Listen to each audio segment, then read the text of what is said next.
Chers amis, bonjour et bienvenue à notre rendez-vous, le repère pour la journée. En ce 15e dimanche du temps ordinaire dans l'année liturgique A, nous avons la grâce de recevoir encore de très beaux textes. Et oui, de dimanche en dimanche, Dieu, par son Église, par sa sainte liturgie, nous donne des sources et des ressources, des nourritures pour nous accompagner, depuis la première lecture jusqu'à l'Évangile. En Isaïe au chapitre 55, la parole de Dieu est comparée, n'est-ce pas, à la pluie qui arrose la terre et qui ne remonte pas sans l'avoir fécondée.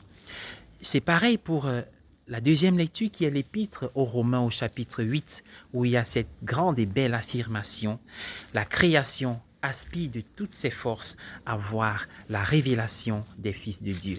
Et quant à l'évangile, nous avons droit à la parabole du sémeur, où Dieu est comparé à ce sémeur qui est sorti pour semer. Et ainsi donc, bien-aimés dans le Seigneur, c'est un évangile qui est en fait un texte suivi d'une homélie. Jésus fait son homélie et nous facilite dans la tâche, nous qui le cherchons, nous qui le suivons, nous qui méditons chaque jour sa parole. Ainsi donc, il a facilité la tâche et nous a donné le sens de toutes ces figures, car il s'agit des différentes natures des terres ou natures de nos cœurs. Comment sont nos cœurs? De quelle nature est mon cœur? Où est-ce que je me situe? Première leçon, premier élément spirituel que nous pouvons retenir, la grâce de Dieu est répandue partout. Nous avons affaire à un sémeur qui est très généreux et on peut dire même un abandon, une légèreté, mais en fait c'est pas ça. Il s'agit d'une richesse de la générosité, car il répand le grain partout. Il jette partout. Et la grâce de Dieu se trouve répandue partout.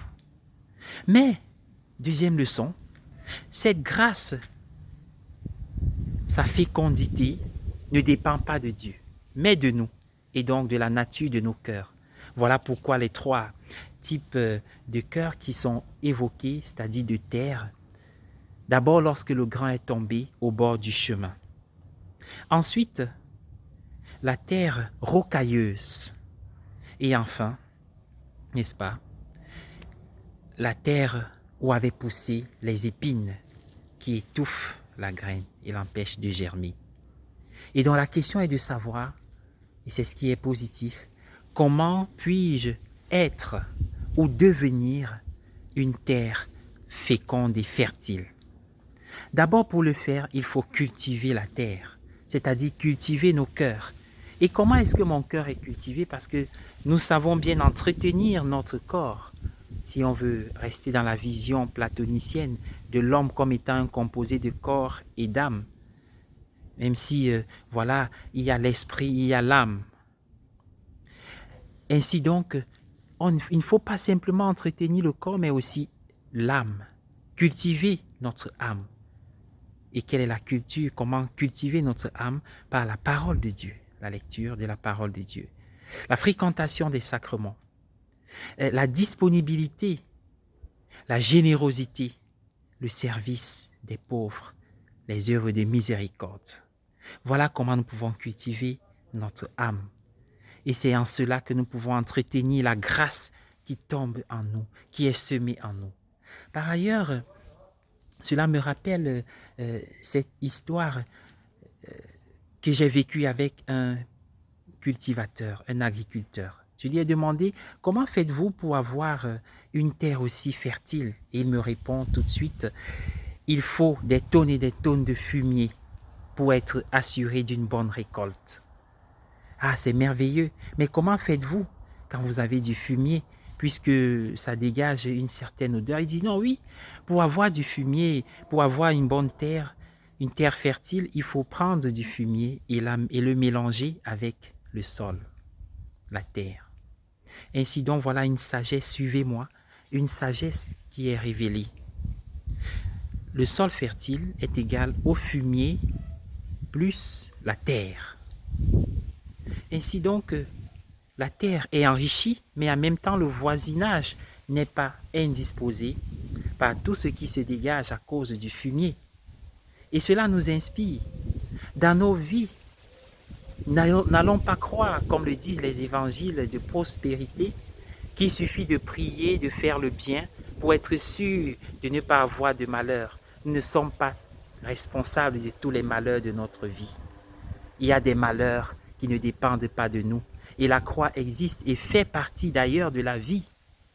Ainsi donc, puisque il existe toujours des croix, des situations difficiles dans la vie, il faut pouvoir les mêler à la grâce de Dieu comme on met le fumier à la terre pour avoir un beau jardin. Et alors nous pouvons conclure en tirant 3 leçons. Avec la grâce de Dieu, tout d'abord, même les choses difficiles que la vie nous fait subir peuvent être transformées en opportunités pour avoir un sol fertile ou un beau jardin. Deuxièmement, quiconque a déjà jardiné sait que le beau jardin est le résultat de la patience, du labeur au quotidien, du travail. Et ainsi nous connaissons dans nos vies des personnes qui ont souffert et qui aujourd'hui sont heureuses. Leur bonheur est basé sur des racines profondes, leur histoire. Et parfois c'est la croix, l'épreuve qu'ils ont vécue qui a modifié leur vie, qui les a transformés et leur a donné ce bonheur durable que nous contemplons. Alors, lorsque nous traversons des moments difficiles, pensons à ces personnes. Devenons comme elles, c'est-à-dire capables de transformer un tas de fumier en un jardin, un beau jardin. Et enfin, la grâce de Dieu qui est donnée n'est pas imposée. Elle est proposée. Et où la trouver?